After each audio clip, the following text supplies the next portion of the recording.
And welcome back to Restless. My name is Father Joseph Gill, priest of the Diocese of Bridgeport, Connecticut, and you have joined myself and Paul and Lauren as together we young adults restlessly, I can never say that right, restlessly seek the face of Christ in the midst of today's crazy and mixed up world. And you know, one criticism I hear a lot about the church is that the church talks too much about money. And the truth is that we need money to operate. It's we have to turn on the lights and the air conditioning. And now that I'm a pastor of a parish, I should say, a parochial administrator of a parish up in Monroe, I'm realizing just how much money does go into a parish. It's a lot of cheddar. What's the name of your parish? I'm at St. Jude's in Monroe, Connecticut. Yeah, I don't think we've covered that yet, Father Joseph. We have not. Just a couple of episodes ago, I was named parochial administrator, which is kind of a trial period before you become a pastor up at this new parish. So I'm no longer at the Basilica of St. John's with Lauren and Paul, but still love you guys. Oh, and we miss you. Yes, of course. Yeah. Very happy for the people of Monroe, though. Yeah. I love. Are we? I am. Kidding. I love Monroe. It's a quiet town. It's kind of an old. Yeah, I'm happy fashioned. for you because it seems like it's a good fit for you to be out of the city, right? And more in nature, but Yeah. you're so good. So. Well, hopefully people there think so too. I don't know. Yeah, hopefully. As pastor, you have to make tough And you do tough post your decisions. homilies. Everyone needs to know that. Yes. We can still get your rich wisdom. If you want to go to the blog, it is thecrossstands.blogspot.com. Thecrossstands.blogspot. Okay. Yeah. So check it out for all my homilies. But today, anyway, we're talking about money. We're talking about tithing. First of all, what is tithing? Have you ever heard of tithing before? Yes. Yes. Like before I sent out the email about Yes, this episode? Of course. Oh, okay. Yeah, All right. of course. Yeah. Yeah, I mean, I think the famous thing is 10%. 10% of your income, however you want to define that, pre-tax, post-tax, whatever. I think different denominations of Christianity have all different approaches to this, and I have never really heard a concrete answer from any Catholic cleric or important person thereof about what the right number is or how you should think about it. I've gotten some vague advice, but if you ask Mormon, it's 10% gross. Right. And they make sure of it too. Yeah. Like they'll check your tax records. Yeah, it's very important. So, and so I know some of the more Orthodox Jewish folks too, they're pretty concerned about it too. So it's not Christianity, but it comes from Old Testament is a 10% number. Right. I mean, God required that in the Old Testament, the 10% of your flock, 10% of your fruit of the fields, and people had to do that. And it was sacrificed? Yeah. Or offered up? Yeah. Mm-hmm. And given to the temple. Mm-hmm. And is it something like the first amount that you earn is given? Yes, it should be the first fruits. Yeah, and which is an incredible trust in God, right? Because if you're giving the best lambs you have, you're not sure if you're going to get more lambs. You're not sure if you're going to get more grain. But you do it saying, you know what, God, this is yours. I trust you. Right, and I think it makes sense for the Old Testament because God was leading the people along, right? Mm-hmm. And he was constantly showing them that he was there for them. And then they would leave, right? And believe in a false God or whatever. And then he'd come back again. Yep. Yeah.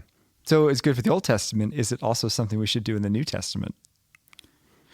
Well, I think, I made a joke before we started this episode that, we can eat bacon and in the Old Testament, you're not allowed to eat bacon or pork products. So, yeah. So it's maybe this one we were absolved from too, but, and I responded by saying the 10 Commandments we're not absolved from. Well, no, Jesus has mentioned the 10 Commandments a couple times. Yeah. And he kind of raises the bar. Yeah, that's right. You've heard it said, do not kill. I say to you, do not be angry. Right. So, yeah. So, I mean, he doesn't say do not eat pork and do not cure your pork. So anyway. I didn't know my pork was sick. Yeah, there you go. Sorry. No, so I think it's interesting. But I think that certainly some level of donation is generally appropriate. That's my base level answer. Some level. Yeah. So $5, $10. Well, it's better than zero. That is true, yeah. So if you're not giving anything and you start giving $5 a week, it's more than zero. That's true. It's true. Yeah, what do you think that young adults should be doing? I think we should be striving for tithing. Now we may not be there yet. I wouldn't, like, if you've never given anything to the church, don't necessarily, because you have to make some financial plans to tithe. It might mean cutting back on something else. But I also just don't think all your tithe needs to go to the church. You can also give it to other charities. But I think 10% is a pretty reasonable amount to give back to God for everything he's given us. Yeah, I think the other key with that is knowing that everything we have comes from God, which I think a lot of us forget, right? Yeah. Like all good things. So if you don't have that knowledge or you're not aware of that, then it's going to be much harder, I think, to give it back. Because you are living maybe in kind of fear. I mean, even people I think who are well off, right? They may be planning, I need this money for retirement. I need it for possible medical expenses. I want to go on vacation, right? Like whatever it is they're planning in their year, and it's already assigned, and they've got to hold on to it, or they're not sure what's going to happen. But when you have a strong faith in God and you understand that everything comes from him, I think it's easier to give back. But that should be something we build into our budget is tithing and charitable giving. So as we are saying, okay, this is for vacation, this is for medical, this is for the church, for the good works of the church. So do you think the church has a bad rep at this point for like maybe always asking for money, that people are just like, ugh. Oh, yeah. I'm so over it. They're always asking. I mean, do you guys feel that way? I mean, okay, so there's a difference between the church, right? So I would say like we have our parish, which, most people give to weekly, or a lot of people give to weekly. I do. And then we have like Archbishop's annual appeal, that's because I come from the Archdiocese of Hartford originally. The bishop's annual appeal, depending on where you are. No, annual Catholic appeal here. But anyway, as the such, appeal. The appeal of some sort. And then you might have other programs, like in Diocese of Bridgeport, we have the We Stand with Christ, which is a big program to help fund your local parish, plus a general pot of money for other projects. So it does seem like, so it's pretty controlled here. I would say the things that do get is that once you start giving money, the letters don't stop. Yes. Every single Catholic organization, you'll have a letter in the mail with a long letter about how much money they need and how much they don't have it. And so you have to start making decisions. And you also have to vet what you're getting in the mail too. Yes. Yeah. I think you're pretty safe giving to your parish and giving to appeals or other diocesan-wide things. That seems like a pretty safe way to make sure that your money's being cared for. Which I think is really important. And I work in the not-for-profit asset management space. That's kind of what I roll into. I don't do that specifically. I'm not an asset manager specifically. I'm an investor, but and so we have to advise a lot of organizations, including many Catholic organizations, on how to properly set up their governance policies so that they can accept donations, not just from a legal structuring, but like making sure. Ensuring donors that when they give money, that it's well cared for, that it's prudently invested, that it's, it's shepherded well. So that's the kind of the things that I look for when I have to make a donation. Well, that's good that you have the financial insight to be able to examine those things. I think probably most Catholics who don't work in the financial sector don't.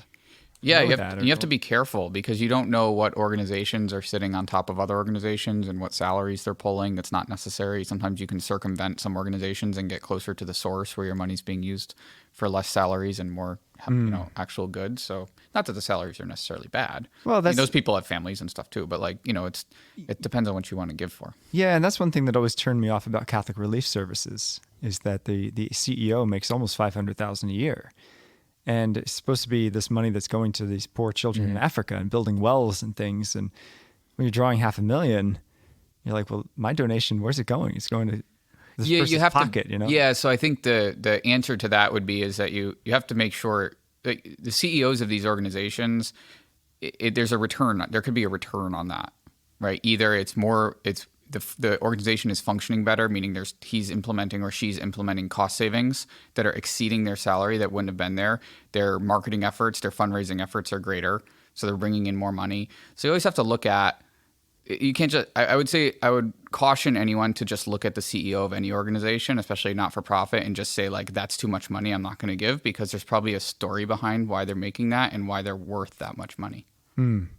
Because remember, these people there are very few of these people out there. They're really special people that can run an organization like that effectively. Well, that's a very generous interpretation. It is, but this is what I do for a living. So, I mean, we look at salaries and compensation and spend I mean, it rates is, and all that. 500,000 is not unheard of when you look at things like the United Way or. Oh gosh, yeah. I mean, other you can things go like that crazy where with you're talking not-for-profit. I mean, about, one of the best gigs around is being the CEO of a not-for-profit. You can pull down millions a year. Right, right. But 500,000 doesn't strike me as like absurd. Oh, I get your point, Father Joseph, and now hearing Paul, I understand what you're saying, that, for a certain level of talent and skill and, ability, you got to be able to pay, right? Or that person's not going to be there. They're going to be somewhere else. Correct. Or they might be in the for-profit world. They could take those skills and go work for a company and make $3 million a year. yeah. They might actually be choosing to take a huge pay cut to come and do the 500,000 a year. So it's all relative. I suppose. I don't know. For me, Yeah. I kind of look at, are you mission driven or are you money driven? Why are you in that position? Are you in that position because it pays so well, or are you in that position because you believe in the mission of what you're doing and are willing to do everything to make sure the mission is accomplished with, so if someone is really passionate about Catholic Relief Services, hopefully you do it for 100,000 a year, which is still, a pretty nice salary. And Yeah, that's not hurting anybody to go down to that. Right. Right. Okay. So one more point on that. I think there's people that might be doing it for both, for whatever reason. I don't know why they would, but Maybe. they could. Maybe. They could be doing it. We They often- really believe in the organization and they're willing to do it. Like I said, these people generally, for a lot of, especially Catholic organizations, they can go somewhere else and make a lot more money. So Yeah. so I would say that make sure that the preponderance of the money, if you're bringing in, hundreds of millions of dollars a year in donations or millions and millions of dollars a year in donations, then you just have to look at the proportions more than the discrete numbers. I guess in my experience of what I personally have given to, I've only given to charities that I've had personal experience with. Yep. And I've only given to charities where I know that the people are in it for the mission and not for the money. So, for example, one of the charities I really like supporting is called Off the Streets. It was founded by a deacon from our diocese up in Danbury, a deacon who was assigned to the parish with me at St. Mary's in Bethel, Deacon Mike Oles.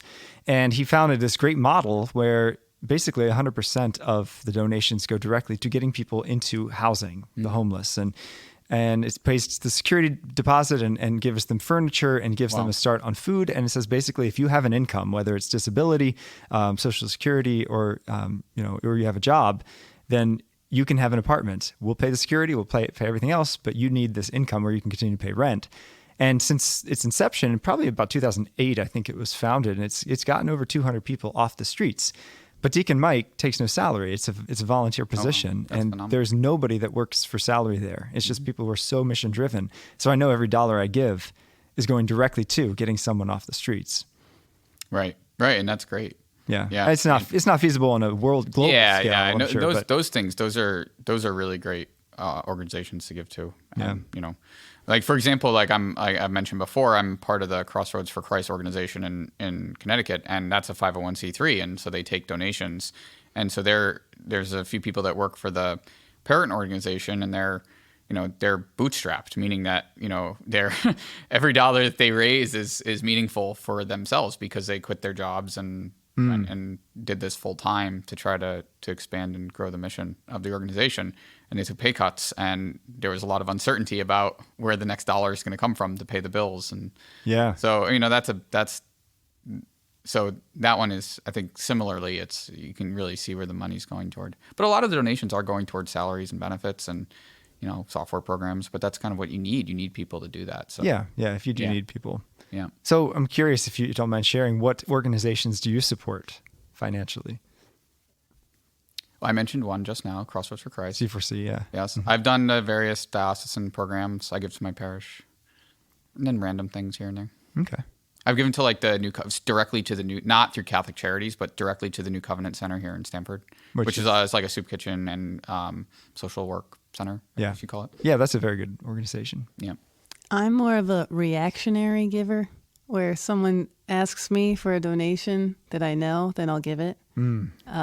So I volunteered at the first Veritas Catholic Network pledge drive on the phones, and I was there, a part of it. And, I know they need the money. I know Steve. So I gave for the Rosary Club. That was a pretty good sized donation, which I don't typically do, but it was like more of a personal thing that drew me to it. And I have a friend who as a, like a bike rider. So every year there's a Sharon's Ride, I think it's called. It's for cancer. So he asks me, like he just texted me today, actually, Sharon's Ride. It's like, okay, another $20. My brother got to run the New York City Marathon because he volunteered at this organization in New York City called Keen. It's like for lower income children, giving them, I think, mentors and doing activities in sports. It's like, here you go. Here's some money for you for that. But I don't have like a strong connection to anything personal that I've been a part of. So that's why I say it's reactionary. Like when you say we're doing a social night of service, I'm like, okay, I'll go and buy sandwich stuff and come and show up. Do you know what I mean? Yeah, sure. But I don't, I guess. So nothing that's ongoing. No. Kind of. I'm trying to give more to the church weekly, but I often forget. So I have it on the credit card now. It just every week it just clicks my credit card, which is weird because then I think you're still supposed to put the envelope in the thing to show that like your attendance, right? Or no one really cares. No, I just Okay. do people tie that though? Like when they link up their credit card to automatic giving, do people tie that to tithing? Do they call that or no? Yeah, it is considered Okay. tithing, Yeah, but Okay. Yeah. it does. It's money. It feels different, I'm sure. Because I What, feel then, like what, writing a check? Or, Well, you make a few clicks and then it's you're giving forever. yeah. Versus kind of making that choice every week to yes I'm gonna do it, yes I'm gonna do it. Oh, what's the difference? So Sorry, a I'm lot- a financial there's guy, no- so I there's look at I there's see not- the money look, hey, going out of the look, account. I- It's great. well, a lot of There people isn't a difference, I don't think, but I think psychologically, Psychologically, maybe. people. I would say so. So I get annual bonus, right? Like a lot of people base in bonus, and so I have a month every year where I get a big chunk of change, and then I make my donate. I usually make my larger donations at that point. So I think people do it differently. Yeah. back to the tithing thing. When that first came out, right, where people could pay, weekly through their credit card, that was kind of like a big deal, wasn't it? Like people were not into that. Yeah, it's still kind of a hard sell, Yeah. especially among some of our older parishioners who really like writing a check and. Yep. Right. But I guess the point is kind of so you don't forget to do it, right? And the church continually Well, I started gets doing that COVID. donation. Oh, with COVID, yeah. Yeah, Sure. because I wasn't there to give the money. So I was a cash guy because the church keeps track of it for me. So like I get a statement at the end of the year. True. It doesn't matter if I give cash or credit card or check. It's like I still get the statement, which my accountant, i.e. Dad, appreciates. Yeah. Got it? Yeah, either way is fine, whether it's online giving or giving in person at Mass. Right. But I think it is important that we do give something because we receive something back in a powerful way. I mean, the fact that we have a church that's beautiful, that's clean, that has the lights that work. And now that I'm a pastor, I can tell you that things break down a lot more than I thought they would. Yeah. I've been at this parish 2 weeks, and already we've had to call the boiler guy twice. And it's In the summer. in the summer, yeah. So we need yeah. hot water, right? That's pretty much it right now. No, it's a whole nother. I've learned more about boilers in the last 2 weeks than I ever wanted to know. But now you know. yeah, Maybe it's some just fix- leaking, just leaking. Oh, it's leaking. Oh, Yeah. That's exciting. Yeah, Good thing the air conditioning isn't gone. so far. I'm praying I don't have to call Yeah. that this summer. Yeah. No, I think it's important. I do think that it seems like the parishes do a good job when it's like, okay, we need to do this major project. I feel like people show up more. Like when St. When John. it's clear, you know where it's going. Exactly. And I think that's really important. So those statements that come out at the end of every year, whatever your fiscal year is, that show the income, the revenue and the expenses and whatever's at the bottom, I think it's powerful. I've seen that, like, I've tracked it, like my home parish in Cheshire, like over time. And you notice that when there is a deficit and they'll have like a look back, you'll see a deficit. And then the next year the donations will go up. Huh. So it's like, okay, we ran a $20,000 deficit, which is usually like somebody just writes a check and fills it, right? But Yeah. but especially in an affluent area, but it actually does help to see the transparency. Do you think the church does a good job of being transparent about where the money's going, or you can say no if you.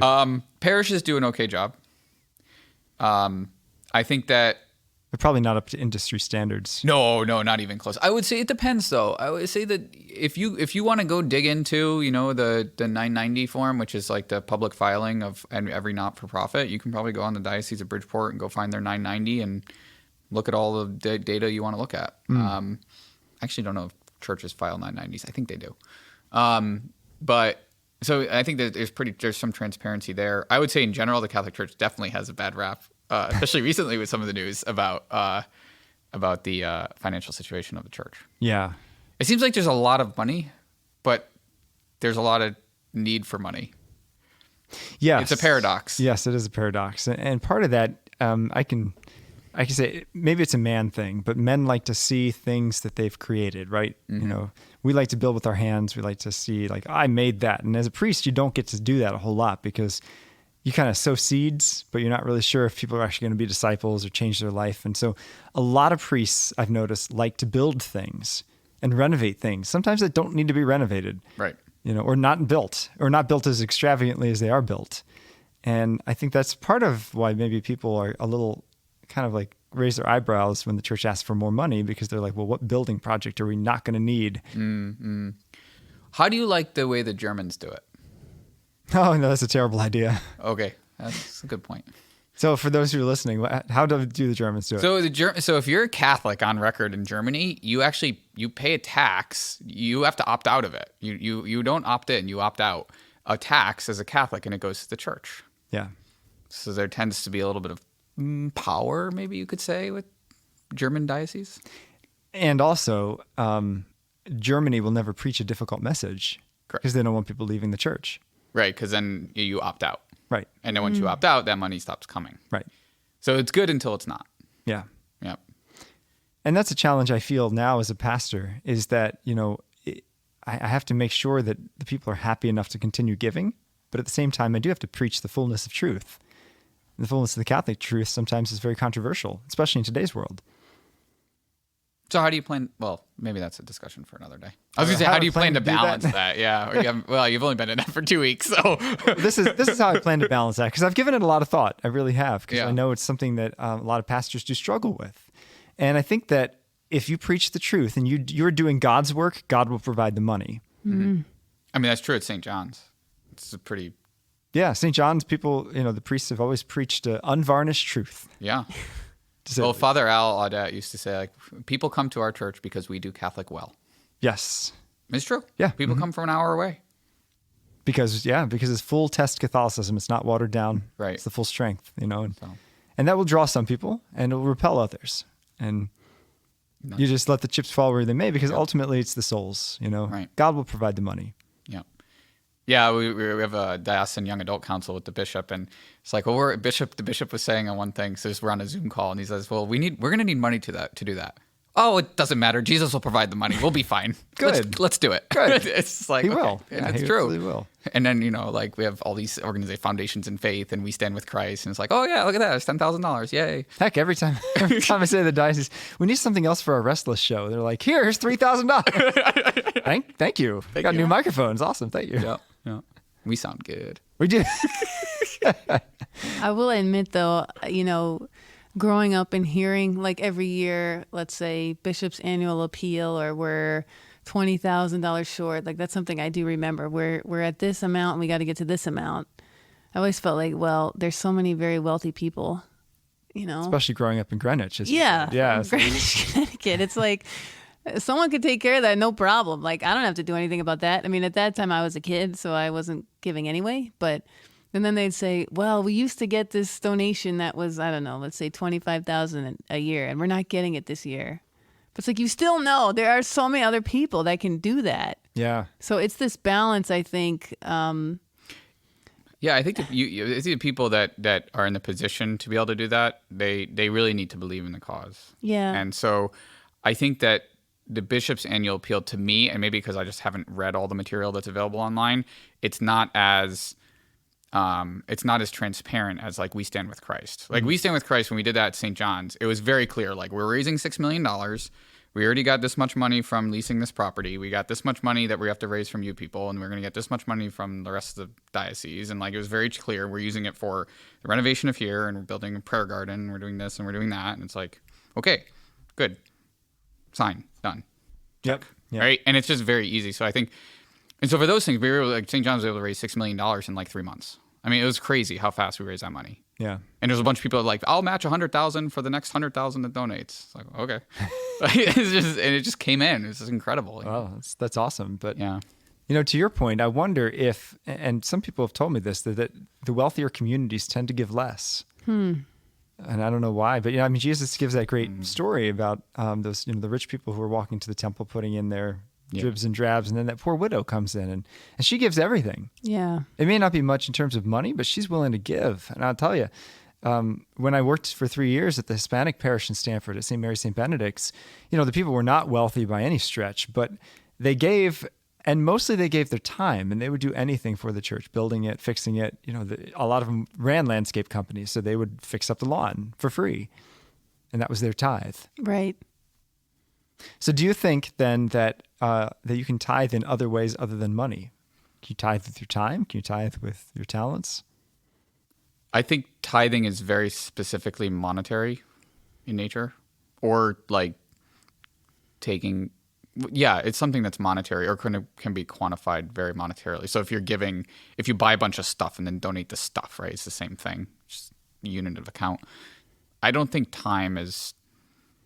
if time is like counts in my opinion. Okay. Well, I definitely think, volunteering, let's say, counts, right? As giving back to your community. Like I'm For not sure. someone Yeah, but tithing that gives money to all these organizations, but I've definitely given a lot of time over the years, right? Restless, we're volunteering, Yeah, it's true. None of us take a salary. A lot of time and commuting and gas. And why are we doing it? Well, we enjoy each other.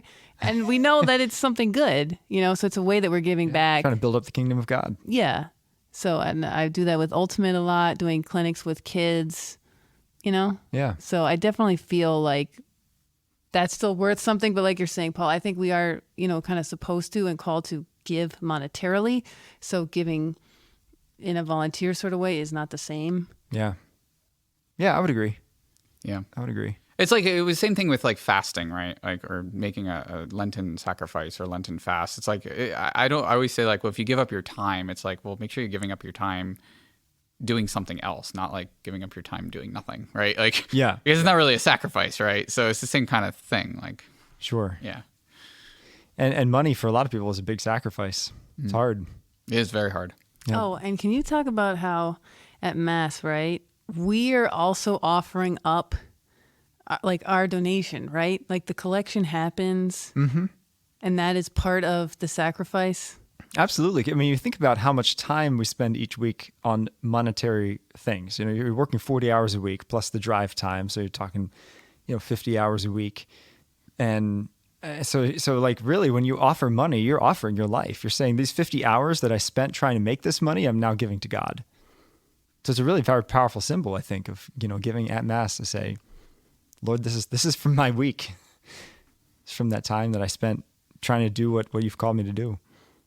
I think most people miss that message. Yeah. So it's important. But so that brings me to the next question is, almsgiving and tithing should have a spiritual component. Like, what benefit is it to us to give? Obviously, it benefits the church and charities, but... Well, is it detachment? Sure. Does that count? Right? Like being able to give something that you are putting so much time into, and it's a big part of our lives, right? And, for some people, it's easier than others, right? If you're an accountant and these big financial guys, it's really not much. But when you're just starting out, when you're young, when you're at college, that's a big deal. I think a lot of people do want to hold on to their money. So being able to say, no, I don't need all of this. I can let it go. I can give it back to God. Does have a spiritual benefit because we are supposed to detach, right? Right. From these worldly things. Right. I will say that I struggle, like something I've always struggled with. I struggle with miserliness. Right, there's always a view of like in the Christmas Carol, the Mickey Mouse Christmas Carol, where Scrooge is like surrounded by coins. He just likes looking at his money. I struggle with that. Like I kind of have that instinct for whatever reason, and so it's really hard to write those checks. So it feels like a sacrifice. Good. I'm not very good at it, and I don't give enough probably, but. I mean, you've probably looked at maybe my account. I have no idea. The St. John's system. I don't know, but I have no idea. But I'm trying to make a conscious effort to do more. Well, Mother Teresa said, "Give until it hurts. Give until it hurts. Give until there's a pinch." Because we shouldn't give God just the leftovers, but really that first fruits of, wow, this is okay. Yes, Lord, because I love you. It's going to be a concrete way of showing that. Thanks so much for joining us in this episode of Restless. My challenge for you is to give. to give to your church, to find a good charity to give to, and don't be afraid to write that check. Not for worldly reasons, but so that you yourself may learn to rely on God and Him alone. You can find us on Veritas Catholic Network, which is accepting donations, at 1350 a.m., and also wherever you get your podcasts. Take care and have a great week.